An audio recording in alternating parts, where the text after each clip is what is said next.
Hi everyone, it's Angela from She Simply Impacts, and I'm here with Rebecca and Sabina, and we are going to have a very engaging panel discussion. And how do I know that? Because we've been talking already for over 15 minutes and it's been fabulous.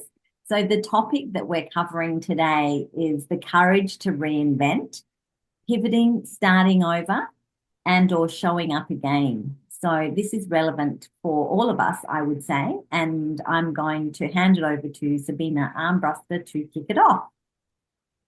Well, thank you, Ange. I didn't quite expect that, but I'm more than happy with that. And I think the way I'd like to kick it off right now is to sum up a little bit what the conversation has been before we started this recording. And it went a little bit like this, I guess. I asked Rebecca, I've never met Rebecca, so I asked Rebecca what it was that Rebecca did. And Rebecca said something to the effect, and what I picked up was, I'm a tarot card reader. And I went, oh, that's really interesting because I don't see you doing tarot card reading.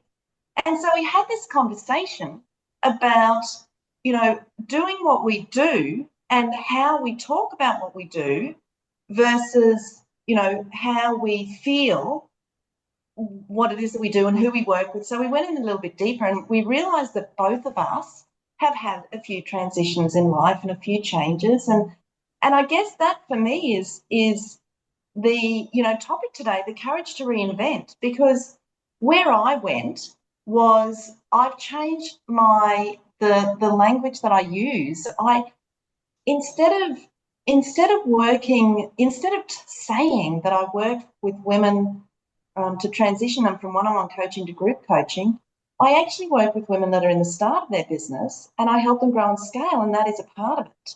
And so it's that conversation that's changed. So, Rebecca, I guess my question to you is, tell us again what you do, because I dearly love to hear it again because it sounded so beautiful once you started talking about your client. And I Oh, know this is not something you've always done because you've come from a corporate world, right? So absolutely. where is that? What tell us about the change? I'm fascinated. Thank you so much, Sabina. I think I'm going to start now, having already prefaced our earlier conversation with I help women in midlife come back to the truth of who they are. So my journey to reinvent myself, let's say, was when I realized probably good 10, 12 years ago that I wasn't living as my true self. I was living a reasonable life, married, three children, happy, but underneath there was an underlying realization I wasn't living as my full, true self. And that bothered me for quite a long time. And I think it was that sort of thing that I wanted to suppress because I thought, oh my God, if I actually acknowledge that I'm not living as my true self or not completely happy, then I'm going to have to do something about that. And that's really scary. Eventually, the time came when I realized, no, I actually value myself enough to do this, to experience some discomfort in order to create the change. Now, part of that journey, let's say, which I often call my personal pilgrimage, was recognizing my natural gifts and talents, which is being a psychic and highly intuitive, being empathic. And what was I going to do with that? And what I discovered after going into psychic development and reconnecting with my truth, I could use tarot cards as a way of connecting with myself, connecting with spirit, and then connecting with others. And so now, rather than say I'm a tarot card reader, which does come out and that often provokes these very stereotypical images with people, I use that as my shop window, my shop front, which attracts usually women, not always, but mostly women who are looking and searching for clarity, give me the answers. But it very quickly becomes a soul conversation about who they are and how they have this opportunity to deepen their understanding with themselves and have a better conversation. So it started with my own journey, recognizing I needed to come back to the truth of myself and what did that mean and what did I need to do to create that transition. which I now see so many women doing in midlife, not because they are a problem or life is a problem, but rather it's a natural stage of our development as human beings to go, right, I realize I need to reassess things. I need to choose a different path that connects with where I'm at, what I'm learning, who I need to be. And also, while I'm there, am I actually being my full version of myself? Have I been listening to me or have I been suppressing me? Right? Which I think we all understand that conversation, don't we? Um, and that's how I'm putting it out into the world. And I really want to normalize that spiritual conversation with people rather than people get this idea that they're going to go and get the solutions to their life through a fortune telling experience, which is not what I'm doing here. So, It's interesting, isn't it? And there is absolutely nothing wrong with reinventing yourself. Because I mean, you look at Apple products, how often do they update their products and people line up for hours or even, days to get the latest phone. So it should be normal that we upgrade who we are. And absolutely. you do branding for businesses. And I have no doubt that you probably see that a lot, right? Where people reinvent themselves and then they need to redo their branding. But I Yeah. mean, when we're talking about branding, when it comes to you, it's not about the logo. No, it's But about the tell us about identity. that journey for you. Yeah, so the personal branding journey that I take people through, and I've also taken myself through many, many pivots, is about your identity first. So it's about it's about going inside and finding, finding the language and then turning that into marketing eventually, but not initially, to describe what you are and what you do that resonates. Because there's so many, I've done some work with Rebecca, and remember, Rebecca, we did a lot of work on your identity, like what fits, what aligns, but it's got to come from the inside. And so a lot of, like for myself, like I've really reinvented myself many, many times because I was with I started out in business in a husband and wife business team.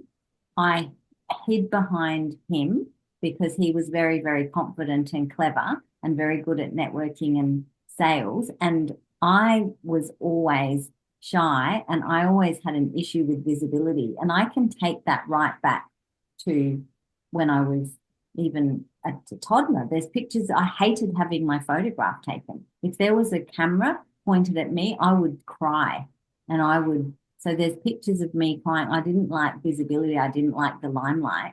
And then because I came from the family of violence and everything, which I've spoken about before, and the mental illness, I became a professional at being invisible. I became so good at it. And that's how I survived. And then my sister, she's a barrister, she's a professional fighter. She was really confident, 3 years older than me. I hid behind her. So then I hid behind my ex-husband. And when the marriage broke up, then I had to work out, well, who am I? And, it was the big pivot, the big earthquake and the big pivot. And so I've had to take myself on this journey. And then I realized still love business. I love coaching. Well, I didn't think I was good enough to be a coach, but I loved branding. And so I started setting up these businesses, but then they weren't quite aligned. And so I pivoted so many times. And then I had to, work out, well, how do I explain this pivot to the people, to myself and to the clients and to my prospects? And so I got really good at pivoting. And so now I take people through that. And so it's about how to tell your story from a place of authenticity so that it makes sense and you can connect the dots. So what I do now, which is all about helping you get seen, trusted, and hired, but really it's helping you go from stuck, silent, and broke to clear, confident, and consistent so you can make sales. So I've been on, like I understand the pain of being invisible and the pivot. And so it's kind of comes naturally to me to facilitate other people like becoming that intuitive person that they can see they need to become in order to achieve the next lot of goals or visions or aspirations that they have for their future. So I'm not sure if I answered the question, Yeah, but you did. You I, did. yeah. Oh, and what I guess my next question would be how do you then get out of your own head? Because I think, Rebecca, we were talking before as well about, you get into this space of overwhelm and things just go around and around and round in your head. And, you're so close to what it is that you do that you can't, it's like things become distorted in your mind and you can't get things out. Yeah. And So, I saw an exercise on the weekend where we had someone on stage at a workshop that I was at, and we weren't giving them the words at all. It took ages for them to get the words out about what it is that they do. And that's because they were so stuck in their heads and what they do. But eventually they got there with all the questioning and, prompting, they got there. And it was so heartfelt. It was amazing. It was so totally different to saying, I'm a coach or, I'm a butcher or, whatever it is. Yeah.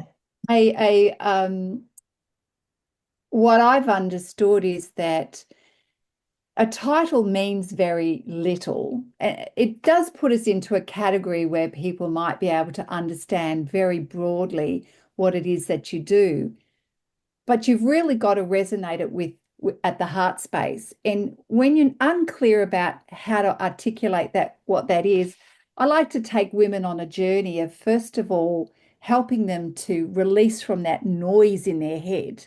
So I really believe that helping someone to understand how to create a sense of calm in their life, to calm the mind, calm the noise that's going on in the body, and the emotions.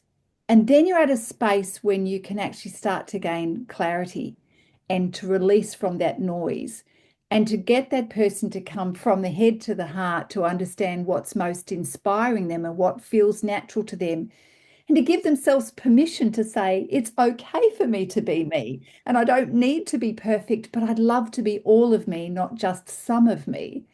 And I think that's the journey all three of us probably in our own way help women. And I love listening to you, Angela, because what it is that you're doing is you're helping women to have permission, to give themselves permission to go, yeah, it is okay to reinvent myself. And to me, it's smart.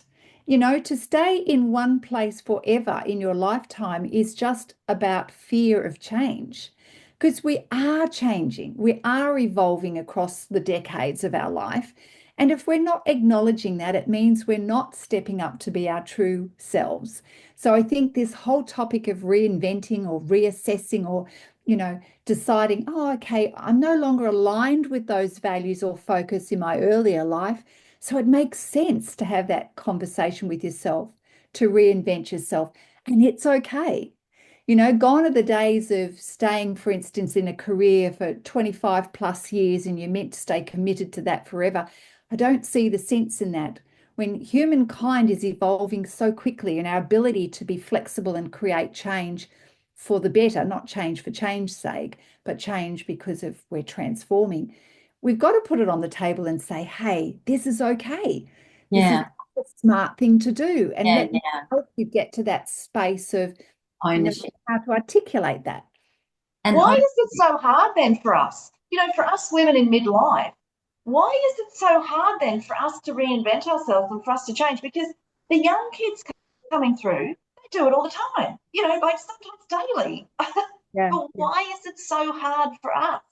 We have all these beliefs, all these, stories, and we've just got to get over ourselves and just do it. It's And I not love what you always said, be all of ourselves, not just part.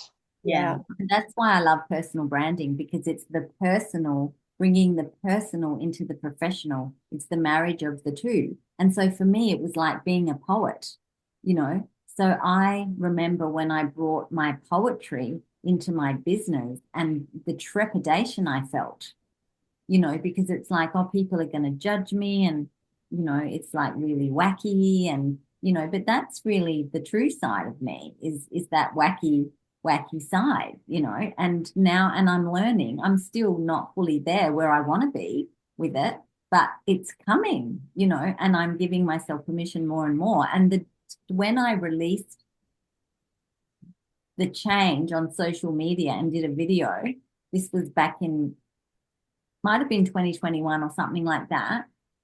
I picked up a business coaching client. I want to ask you, Angela, that's just, I know how I feel about you sharing that, but I want to ask you, what has the change been within you since you gave that permission to yourself to go, you know what? I'm going to put all of me out there and I'm going to be my wacky self. I'm going to share my poetry. What has that done for you? Well, it's really fun, because it's like I'm wacky. Lately I've started writing pet poetry and and it's really funny so I enjoy doing it, so it's a very joyous. And then when I share it, especially with the owners, they just cack themselves. And it's really work. It's what does it have to do with business? Well, but I also write personal branding poetry as well. So I try and tie it to the work. But yeah, it did a lot. That's so beautiful that it gives you so much joy. What does that joy then lead to in terms of you empowering yourself to do more in your business? What does that joy do for you by going, this is me, this is the real me? I think the joy really does. I think joy, it's a really expansive emotion, joy, and it's contagious. And see, this is the thing about our true authenticity and why, the courage to reinvent. But once we can step over that fear, it's really liberating. What we're really doing is liberating ourselves. And because I think in our generation, like women in midlife now, we still come from the old world, where we were taught to fit into a box, and that to be successful, we had to be in a box. And when you go to the job, you've got to dress the way they want, and you've got to, fit yourself in to something to be successful. And now we see that the young people, which is what you were talking about, Sabina, like they're less governed by that or conditioned by that, thank goodness. And now it's our turn. Now it's because it does take something, because it's about belonging, because it really links into something really primal, which is our survival and belonging. And if I reveal myself, am I going to belong? Are people going to judge and criticize me? And this is what we're afraid of. But it's not, I know that for myself, it was a big evolution of bringing that into, and I've even started putting them on LinkedIn now. And that was like, I noticed. Put it on Facebook, but not on LinkedIn, like LinkedIn, it's like. Awesome. And don't you think that branding, right? Don't you think it is? Don't you think that a lot of this conversation where women may perhaps avoid reinventing or avoid starting over or avoid stepping up to be their true selves comes from, we know we've all been conditioned and at some point suppressed, but perhaps there's fear about what if I'm rejected, or I'm not going to be approved of if I do this. If I step out of alignment or out of the zone of what people expect, somebody's going to judge me, and I don't want that. Well, perhaps now's the time to stop caring, to stop caring about what other people think. So I heard this beautiful, I thought it was beautiful because it made so much sense to me. Doesn't matter what you do. You can step forwards, you can step backwards, you can step either side, or you can stay where you are. You will always be judged. Yeah. Always. So no matter what you do, you'll be judged. Yeah. And everyone does, and everyone will be. So just get on with it. You may as well stop thinking about pleasing the others and just please yourself when it comes to, what it is that you feel you need to be doing and should be doing. Definitely. And that's part of the courage to reinvent. That's why it's called courage, because it's about that discomfort, like Rebecca was talking about before, that there is discomfort in stepping out. There is. I mean, it's liberating on the other side, but I still feel, sometimes, what am I doing? And, like, I shouldn't be, like, I'm just not like other people. And we're all unique, and I love that you say that, because don't we all sort of think that we're, nobody's possibly like me. But yes, of course, we're all unique, which is really lovely. But I like to use the contrast. Well, what if I don't say yes to myself? How am I going to feel? I'll die with my regrets. I won't be dying with anybody else's regrets. So the courage to step up to be the truth of who I am is up to me. What if I don't do it?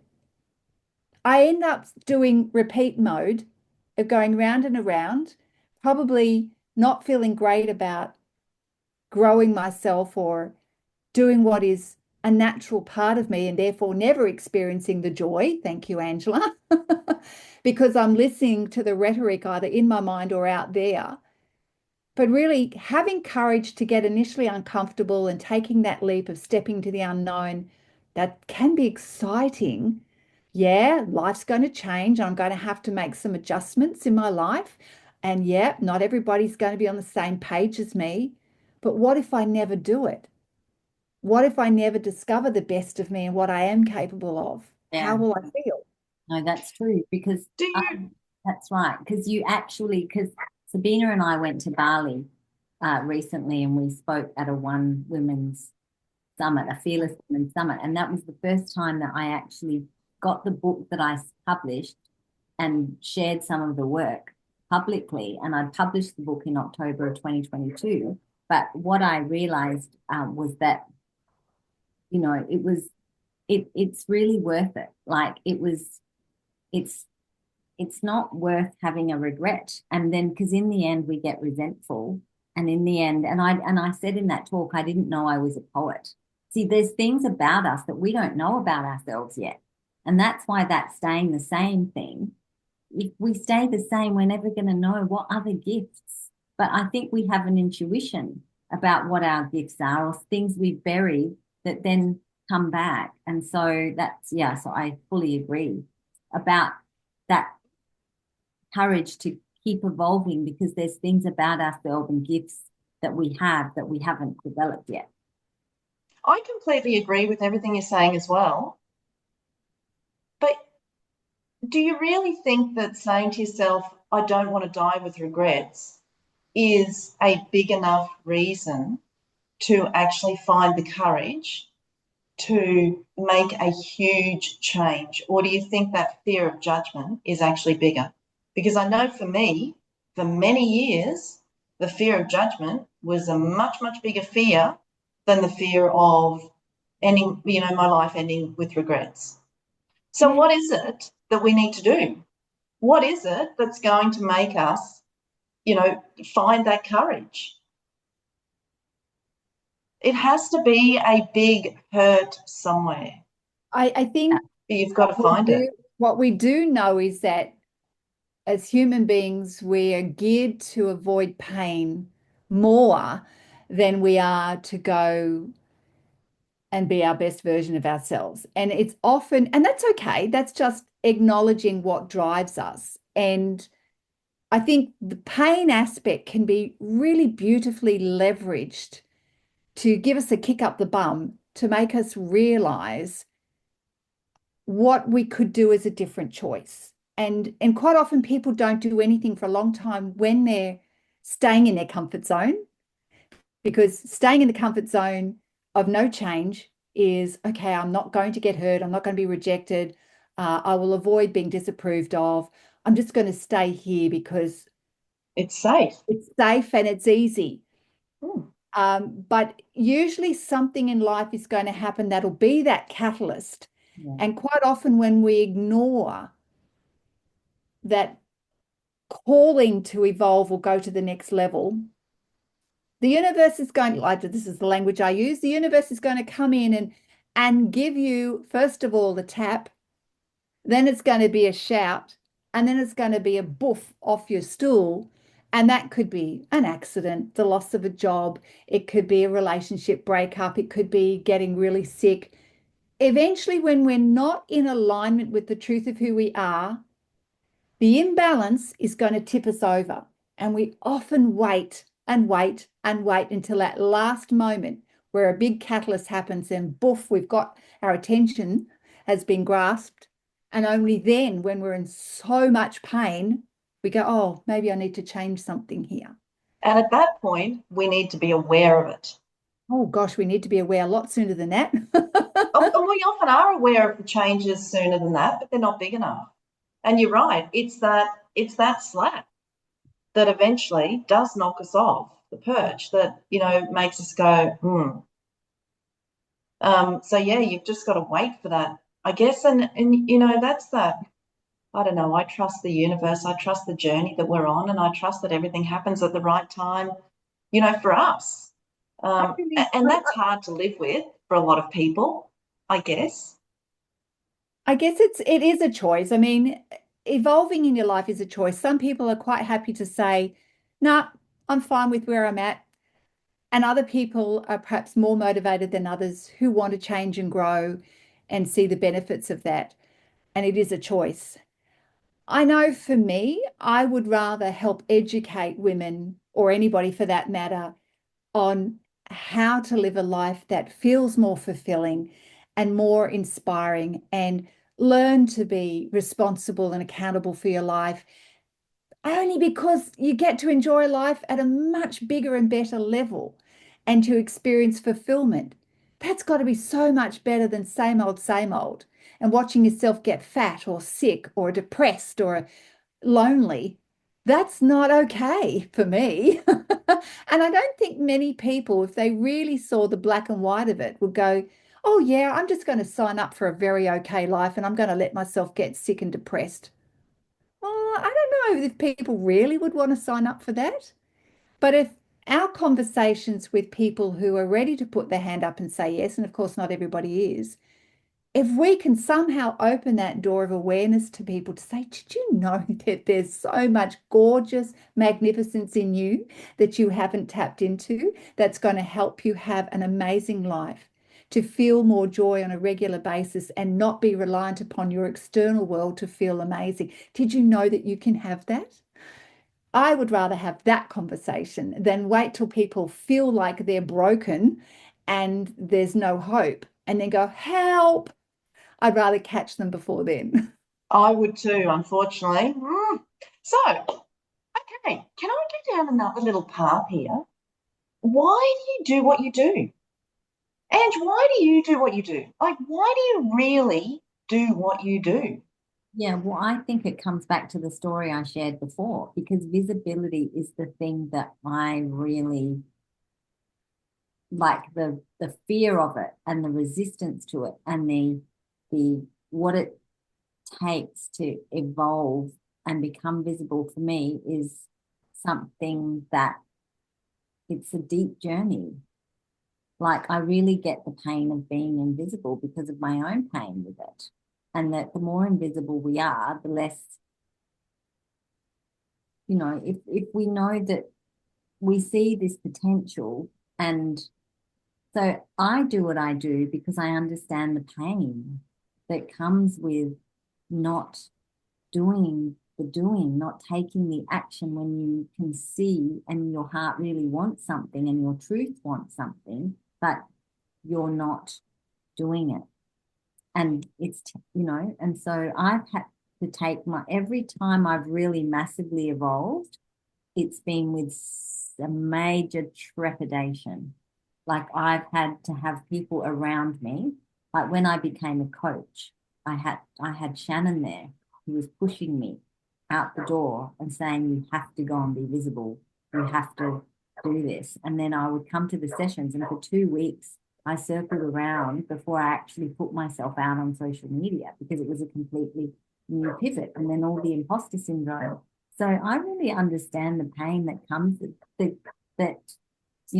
fear and the trepidation. And I've been on the journey so many, and even when I launched She Simply Impacts, it was the same trepidation.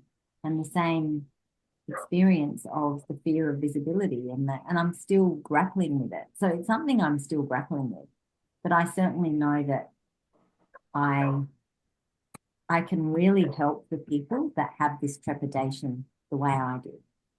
And the people that don't want to be in the limelight, in a way, they're my best people because I know that journey and I'm on the journey myself.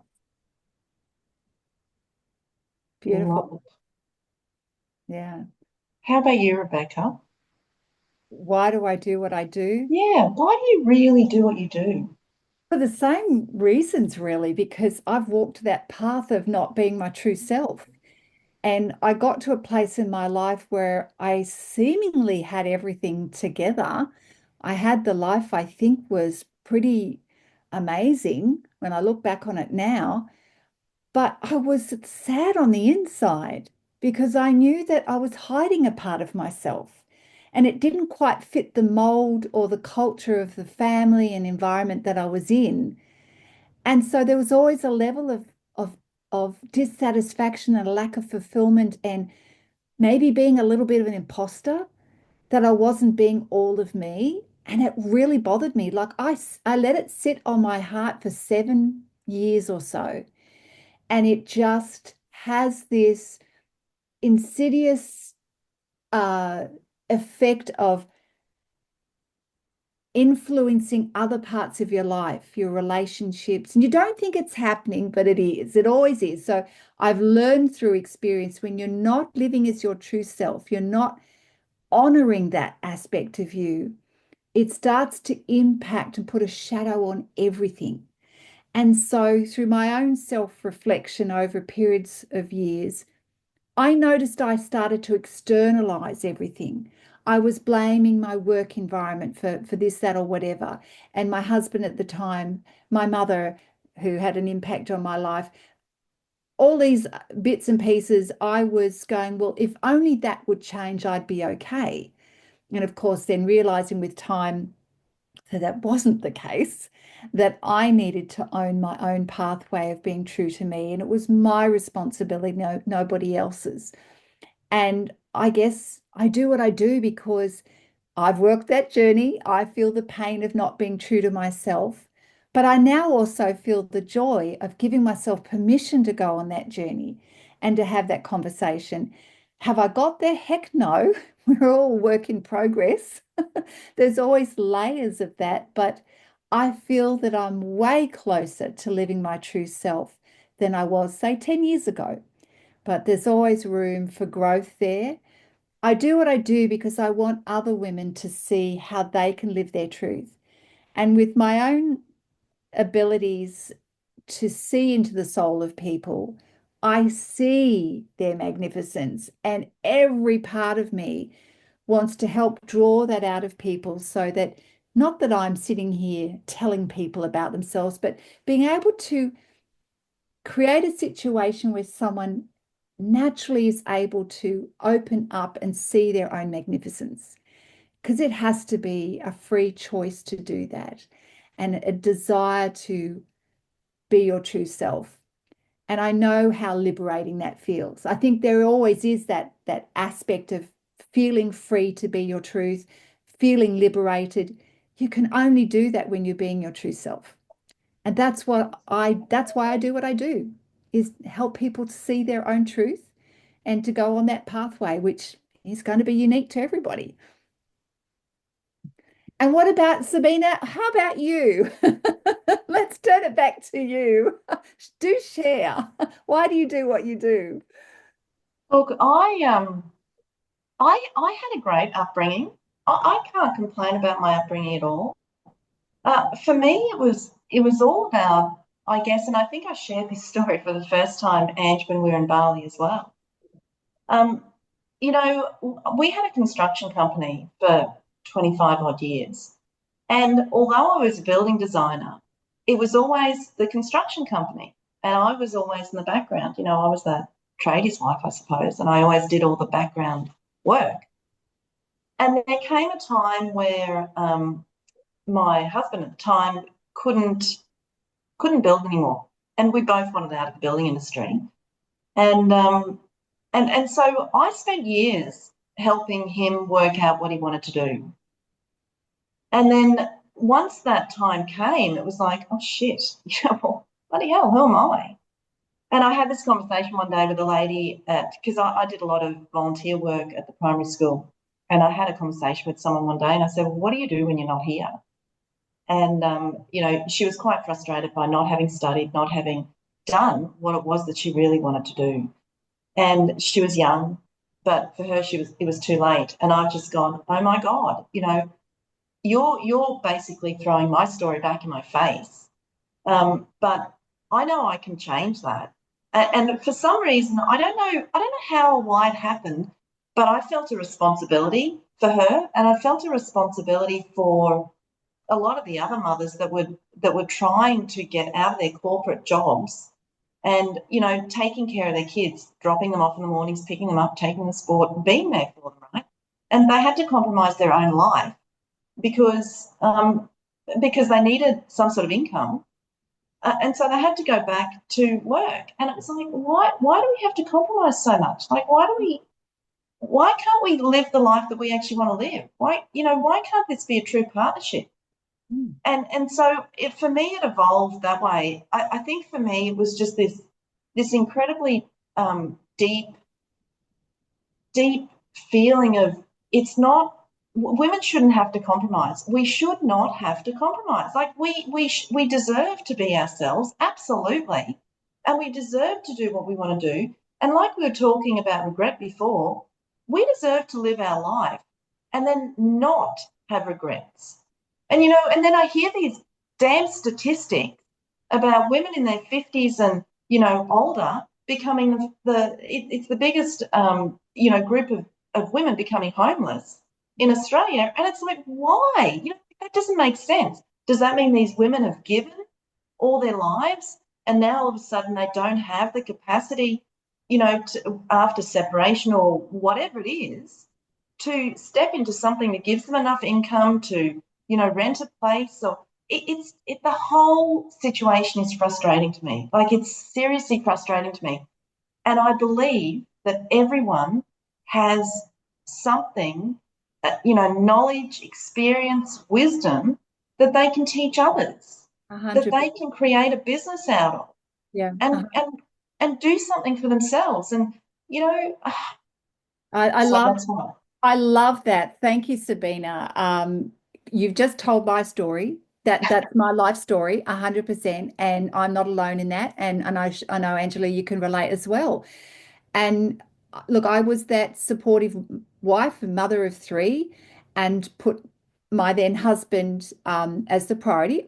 I was never forced to do anything; it was willing choice, but I didn't realize I wasn't actually prioritizing myself and how important that was. And part of that is the legacy of my upbringing with my parents. The father goes to work, or the husband goes to work, and the wife stays at home.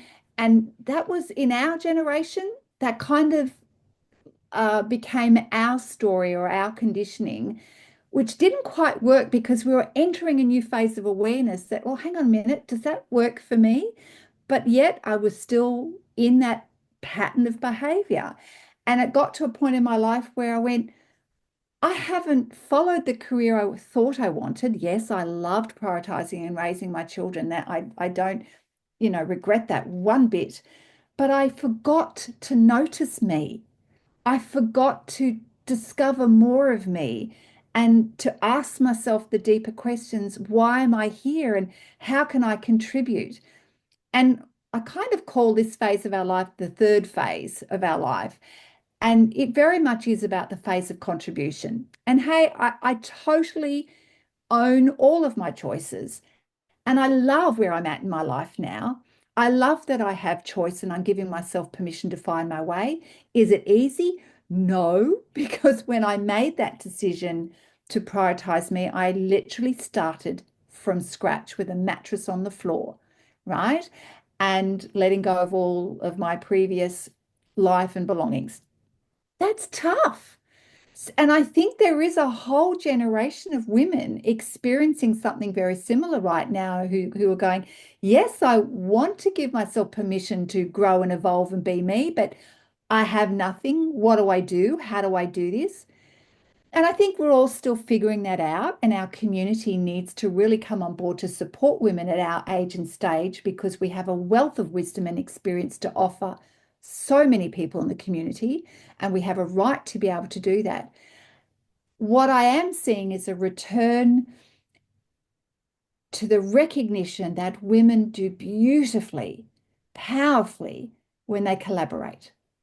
And when we acknowledge the strength of who we are, which I know both of you do and you're a part of this is what we're returning to. You know, if you go back in human history a long time ago, that was women's natural gift and role was to come together, support each other, collaborate, and work with that energy. That's what we naturally, in our DNA, we're gifted to do. And then, you know, life has changed and we were forced in different paths to have the same energy and direction as men, which honestly, I don't think we're getting that right either.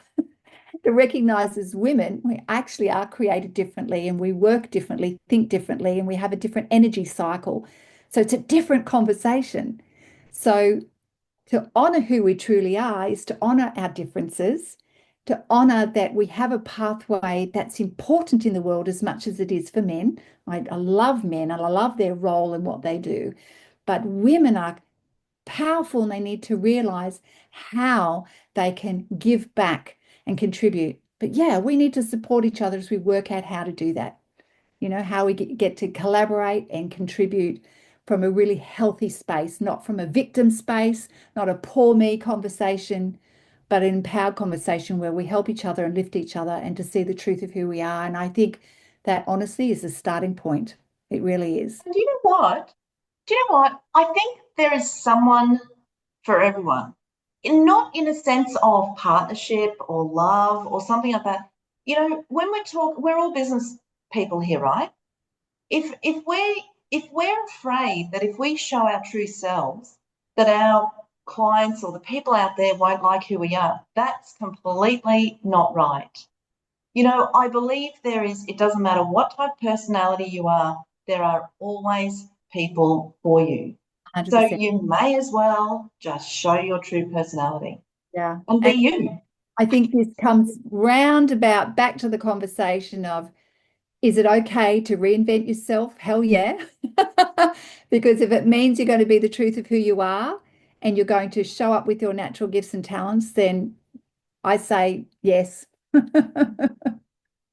Agree.